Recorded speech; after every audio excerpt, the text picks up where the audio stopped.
Parlons d'Europe. Jacques Osler. Nouveau numéro de Parlons d'Europe, on retrouve Jacques Osler. Jacques Osler, bienvenue. Bonjour Jean-Louis. Aujourd'hui, vous nous parlez de la stagnation séculaire.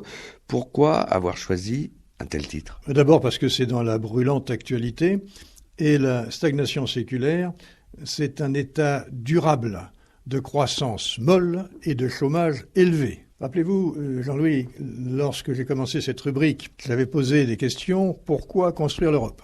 Il y avait des raisons du passé, du présent et de l'avenir. Et concernant les raisons du présent, les raisons actuelles, j'avais dit que l'objectif était de sortir de la crise qui atteint l'Europe plus durablement et plus profondément que le reste du monde. Lehman Brothers, la banque américaine, a déposé son bilan en septembre 2008.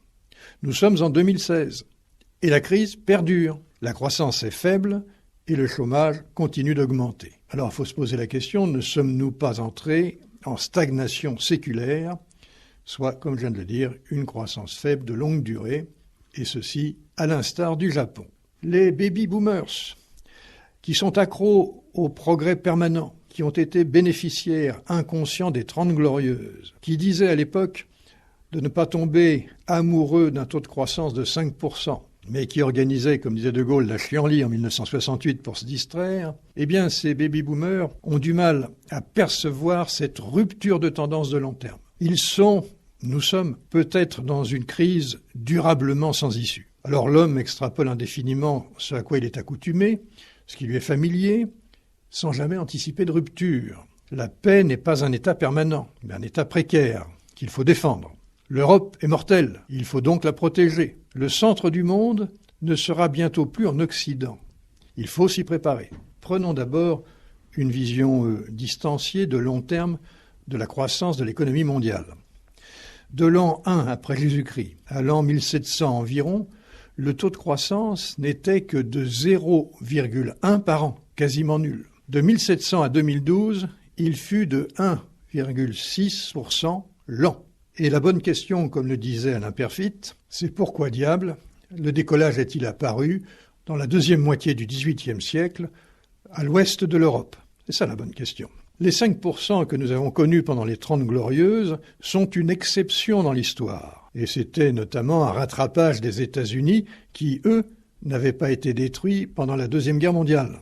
Viser 2% aujourd'hui, ce serait déjà beau. Regardez, en 2015, la France aura réalisé seulement 1,10% de croissance. Et M. Sapin en est satisfait. L'État stationnaire avait été brandi comme une menace par l'économiste américain Alvin Hansen, déjà en 1938. Mais après, il y a eu la guerre, et ce risque avait depuis lors été oublié. Ne voilà-t-il pas qu'il renaît dans les écrits des économistes Robert Gordon et Larry Summers aux États-Unis, Daniel Cohen et Patrick Artus en France? Et ce ne sont pas des plaisantins lanceurs de mode, ces deux-là. Summers a été secrétaire d'État au Trésor de Clinton, puis chef du Conseil économique national d'Obama. Artus est chef économiste chez Natixis, il était professeur d'économie à Polytechnique, puis maintenant à la Sorbonne. Daniel Cohen est professeur à Normal Sup et membre fondateur de l'École économique de Paris. Même l'OCDE, c'est-à-dire l'Organisation de coopération et de développement économique, évoque cette hypothèse de stagnation séculaire pour l'Europe dans ses prévisions pour 2015. Jacques Osler, voyons les causes, si vous le voulez bien. Alors Jean-Louis, première partie de cause, ce sont celles qui sont liées aux facteurs de production. Alors je vous rappelle que les facteurs de production, c'est le travail, le capital et le progrès technique. Commençons par le progrès technique. On constate une érosion tendancielle de productivité qui vient d'un ralentissement du progrès technique. La deuxième révolution industrielle, 1870-1910, a eu un impact beaucoup plus important que la première, 1750-1830, ou que la troisième, celle que nous vivons aujourd'hui autour de l'informatique et d'Internet. Rappelez-vous, la deuxième révolution industrielle nous a apporté l'électricité, le moteur à explosion, la lampe à filament, le téléphone, le phono, la radio, le cinéma, l'eau à tous les étages et le tout à l'égout. Aujourd'hui, certains émettent des doutes sur l'effet d'entraînement des nouvelles techniques informatiques et de communication. Parce que, bien sûr, il y a des innovations, mais celle-ci présente une insuffisante fécondité en emploi. Ça ne permet pas de créer beaucoup d'emplois. Et d'aucuns disent que l'informatique n'est pas une innovation majeure, à impact général sur l'ensemble de l'économie, sur une période longue, même si on doit attendre des effets différés. Donc, on constate une perte d'efficacité en recherche et développement. Et là, je vais donner 3 exemples. Premier, ce sont les laboratoires pharmaceutiques qui viennent de franchir la falaise des brevets. C'est-à-dire que d'un seul coup, nombre de brevets de médicaments qui rapportaient beaucoup tombent dans le domaine public. On nous donne des génériques. Alors c'est bien pour le consommateur, mais ça ne permet plus aux laboratoires de financer à même hauteur la recherche. On constate une réduction du nombre de nouveaux médicaments qui sont mis sur le marché. Et le nombre de médicaments inventés par milliards de dollars de recherche et développement a été divisé par 2 tous les 9 ans. Vous vous rendez compte, ça coûte de plus en plus cher d'innover. On constate un épuisement des cibles, puisque bien sûr les laboratoires ont commencé par les plus faciles. Et les coûts de recherche sont de plus en plus élevés du fait des contraintes réglementaires, notamment du principe de précaution. Deuxième secteur, les semi-conducteurs, c'est-à-dire la base de l'informatique. On connaît maintenant la loi de Moore qui explique que la capacité de calcul est multipliée par 2 tous les 18 mois. Ce qu'on oublie de dire, c'est que les coûts de fabrication, eux, pendant ce temps-là, augmentent de 40%. Et on arrive dans des prix de revient prohibitifs. Troisième exemple, la ruée vers l'or noir, vers le pétrole, est de plus en plus ruineuse. Les investissements d'une part et les coûts d'exploitation d'autre part explosent. Donc la productivité de la recherche implose, c'est exactement l'inverse. Le offshore profond, les huiles lourdes, les hydrocarbures de schiste coûtent de plus en plus cher. Et à cela, il faut ajouter l'épuisement naturel de plusieurs sources pétrolières majeures, comme la mer du Nord. Il faut savoir aussi que 1600 champs d'exploitation pétrolière ont dépassé leur pic de production, c'est-à-dire que l'apogée de la production est derrière eux et maintenant ils sont en phase de réduction et d'épuisement. Alors pour fixer les idées, vous savez que le prix du baril de pétrole aujourd'hui est aux alentours de $30 sur les marchés. Le prix de revient d'un baril conventionnel, c'est $23. Le offshore profond, $52. Le pétrole de schiste, 70. Le brut très lourd, $86. Et les sables et schistes bitumineux, $115. Ça, ce sont les prix de revient. Vous voyez donc la conséquence, il y aura de moins en moins de recherche. Sans compter les désagréments sur l'environnement qui ne sont pas inclus dans les prix que je viens de donner. Or, l'énergie a toujours été un puissant moteur de croissance. À cela s'ajoute l'amaigrissement de l'industrie dans les économies développées, alors que l'industrie, c'est le lieu privilégié de l'innovation liée au progrès technique. On poursuit, Jacques Ossler, l'énumération des causes de ce sujet que vous abordez aujourd'hui dans Parlons d'Europe, la stagnation séculaire. Oui, et on va attaquer le deuxième facteur de production, qui est le capital. Alors il s'agit du capital économique, c'est-à-dire les murs, les machines installées, c'est pas le capital financier. On a constaté que l'augmentation de l'intensité capitalistique allait de pair avec le ralentissement de la croissance. Alors c'est quoi l'intensité capitalistique? C'est tout simplement le ratio ou le rapport du capital sur la production. Eh bien ce ratio a été multiplié par 2 en 30 ans. C'est-à-dire que pour produire la même valeur, il faut 2 fois plus de capital. On voit bien que la rentabilité du capital diminue. Pourquoi? Alors, première raison, pour attirer les investisseurs, les salaires augmentent moins vite que la productivité, ce qui veut dire que les profits augmentent plus vite. Mais la conséquence, c'est que la demande qui est solvabilisée par les salaires est réduite d'autant. Donc, la croissance se réduit. Deuxième raison, l'investissement ralentit et on constate que tous les profits réalisés par les entreprises ne sont pas réinvestis, notamment par aversion au risque et aussi pour se désendetter, puisque dans la phase d'expansion précédente, les agents économiques, les acteurs économiques se sont fortement endettés. Et l'intensité capitalistique induit une perte de production plus grande quand l'investissement se réduit, puisqu'on a besoin de plus en plus de capital pour produire. Troisième idée, Pour maintenir le rendement des fonds propres pendant la phase d'expansion, les entreprises se sont fortement endettées. Mais lorsqu'il y a une récession, eh bien la correction est vigoureuse parce qu'il faut se désendetter pour survivre. Bien sûr, ces rendements décroissants devraient être compensés par l'innovation. Mais nous avons vu précédemment que l'innovation elle-même ralentissait. Et nous entrons dans un effet pervers, c'est que le sous-investissement dans le capital détermine un vieillissement du capital. Et en France, ce capital est déjà rustique et peu technologique. Alors, ça compromet encore davantage la productivité de celui-ci en France. Et la responsabilité du travail, quelle est-elle? Elle est importante et délicate. On constate dans la croissance une tertiarisation accélérée de l'économie mondiale. C'est-à-dire que le tertiaire, les services, se développent de plus en plus et de plus en plus vite. Alors pourquoi ? Pour améliorer la qualité de la vie. Parce que la population vieillit et qu'elle consomme davantage de services à ce moment-là. On constate aussi des gains de prix relatifs des services par rapport aux biens industriels. On constate aussi des marges supérieures dans les services. Par exemple, 35% de marge bénéficiaire contre 20% seulement dans l'industrie. Donc, le cercle vicieux de réduction de l'industrie au bénéfice des services s'auto-entretient. On constate, dans les pays développés, un amaigrissement de l'industrie. Et c'est vrai particulièrement en France, où les emplois industriels ont chuté de 5 millions à 3 millions, selon le rapport gallois sur ces 10 dernières années. On constate aussi que la part dans la valeur ajoutée de l'industrie est seulement de 10% en France, contre 20% en Allemagne, le double, 14% en Suède et 14% en Italie. Les secteurs à fort gain de productivité s'étiolent, c'est le cas de l'industrie, entraînant une érosion de gains de productivité dans l'ensemble.